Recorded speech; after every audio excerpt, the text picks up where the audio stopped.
Doing a privacy change for 350 million users is a really, it's not the type of thing that a lot of companies would do. We decided that these would be the social norms now, and we just went for it. Google is effectively a $500 a year service because that's the value of the data that you're providing. If they use 10% of that data, they're going to be the most valuable company ever. Companies that you've never heard of claim to have about 1,500 points of data on the average American citizen. Is it hard to go through it and actually find specific details about a person? No, that's super easy. Within a couple of minutes, you can figure out what people voted for, what psychological problems they have, what parties they've been to. They're saying it's because I agreed to the latest terms and conditions on iTunes.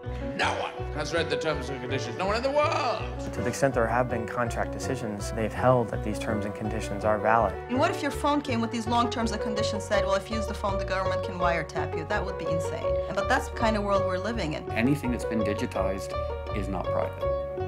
And that is terrifying. For the government to get information from a Google or a Facebook is a lot easier than the government doing it itself and putting a wiretap on our phones. You have to put these powers into somebody's hands. Like social networks in recent times. If you have something that you don't want anyone to know, maybe you shouldn't be doing it in the first place. That's always what scared me, was if there's some sort of automated system that just red flags you based on the search term. You can see that surveillance measures are being used to silence protests before they even happen. Boom, NYPD SWAT, their bulletproof vests on, their guns drawn. I was like, are you being serious? Are you actually holding me because of a tweet? So we were locked away in Lewisham Police Station for 25 hours. All these powerful institutions, they're not subject to the same invasions of privacy as the rest of us are. So far, the population seems fine with it. If they weren't, they know who to call.